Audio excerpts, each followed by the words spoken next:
image that he created on the screen, the three roles that he played are as contemporary today as they were when they were made. I think he would have as much impact now as he had then. Everything was perfect. The movements of the head, the movements of the body, and the acting, the charm, the voice. The mysticism. I mean, all of the things that I find, incredibly exciting and attractive, he still has. All of us were touched by Jimmy, and that he was touched by greatness. Warner Brothers, and most particularly the head of the studio, Jack Warner, knew they had come up with something spectacular in Dean. And very quickly, other young actors began to be fascinated by it. Dennis Hopper was 17 at the time. I first met him and seeing him in East of Eden when I heard I was going to be in Rebel Without a Cause. And the first time I saw him, he was walking down a hallway at Warner Brothers. And he had about a week's growth of beard, and he was hanging a cigarette out of his mouth, and very thick glasses on. He was sort of creeping down the hallway. And my agent said, that's James Dean. And I said, that's James Dean. On East of Eden, Kazan had the whole crew and cast line up outside the soundstage.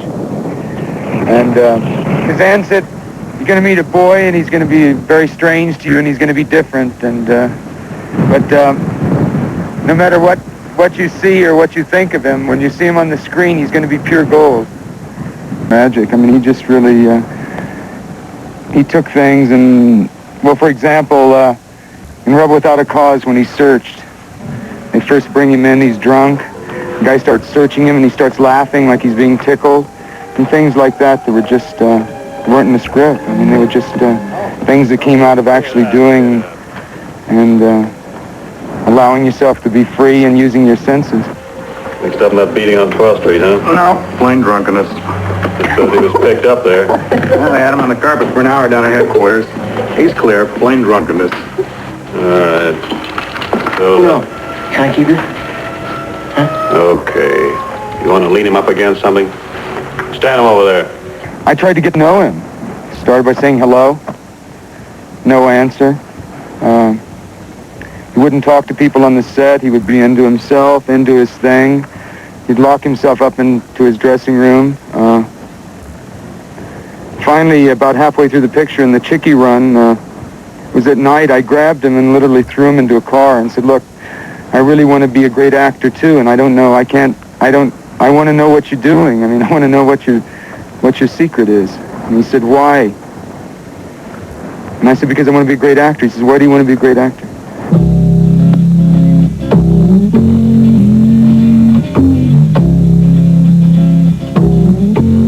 The story of Rebel is 24 hours in the lives of three middle-class juveniles bordering on delinquency. Natalie Wood and Sal Mineo played the supporting leads.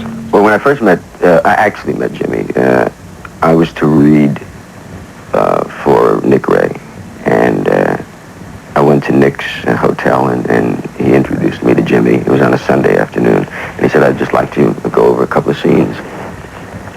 But he hadn't told me ahead of time what role he wanted me to read. So we were actually sitting on the floor, and he said, okay, let's read the scene. I think it was, the first one was where I asked Jimmy to go home with me after the Chickie run. And I was very embarrassed, and I said, I don't know which role you want me to read. And he said, well, he was puzzled. He said, which role would you like to read? And I said, definitely the one of Plato. And they were both surprised because Jimmy had more lines. And I said, well, I just think it's a better role. And so I started reading the scene with Jimmy. And then Nick said, all right, now let's put the script away. And he said, can you do improvisations? And of course I said yes. I wanted that role very badly. I had no idea what he was talking about. And I picked it up from Jimmy. I realized that Jimmy was doing the scene, but he was using different dialogue. And I realized that that's what improvisations are, that you just don't do the dialogue that's written, you make up your own dialogue. And so we improvised the sequence.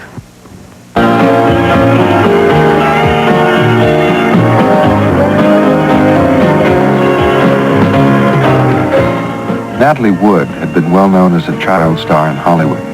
Rebel Without a Cause was her first adult part. And I think that really he was not a rebel in the sense that he was not rejecting parents. He wasn't sort of saying, leave me alone, I don't want to have anything to do with you, I'm going to do my own thing. He was really saying, listen to me, hear me, love me. Smoking the cigarette, just smoke it. You feel like smoking, smoke it. He said it'll be very difficult to do the simplest things at first, like drinking a cup of coffee or doing anything will be very difficult in the beginning. But you must start at that simple a reality. Well, as a teacher, I'd have to say that he affected me as much as Lee Strasberg. If I finally, after Jimmy died, I went to New York and studied with Strasberg, who's the teacher that he studied with. That from watching him work in the two pictures, well, we spent 8 months together, and then he died. And he said there was a newspaper man on the phone. Now, mind you, I had been used to talking to newspaper people because we were doing promotion for the film. But I thought it was strange that it was that early. So the first thing that he asked me, and I forgot who the newspaper man was. I totally blocked it out. He said, well, what did you think of James Dean? Now, that question had been posed to me 1,001 times, and I said, well, it was great working with him and the routine kind of thing. And he said, no, I mean about his death. He could have played Captain America, I think, or he could have played Jack Nicholson. He could have played anything. I would like to have seen him direct because that's what he really was heading for and wanted to do. Drugs or anything very spooky or weird. We smoked a lot of grass. At that period of time, I don't think, I guess Mitchum had smoked grass, but I don't think any of the others were into it. Yeah, we smoked grass. We'd take a few uppers occasionally. Basically, what's happened through the years is that we've gone through changes very rapidly, more rapidly than we ever have. And all of a sudden, we've reached a peak now where things have sort of leveled off. And it's giving us time now to look back and find the people who really contributed and started all of these things. Now, Jimmy Dean started the entire youth movement. And a lot of the young people today, in looking back, realize, even though they weren't even born when he died, that he was the first rebel. He was the first guy to ask all the questions. Why? He was the first one to give teenagers an identification of any kind. Before Jimmy Dean, you were either a baby or you were a man. In between was just sort of one of those terrible stages that you had to get out of rather quickly. And he didn't. He gave the teenager a status. Actors. And he said, the reason that I'm going to make it is because I've got Marlon Brando in this hand saying, screw you.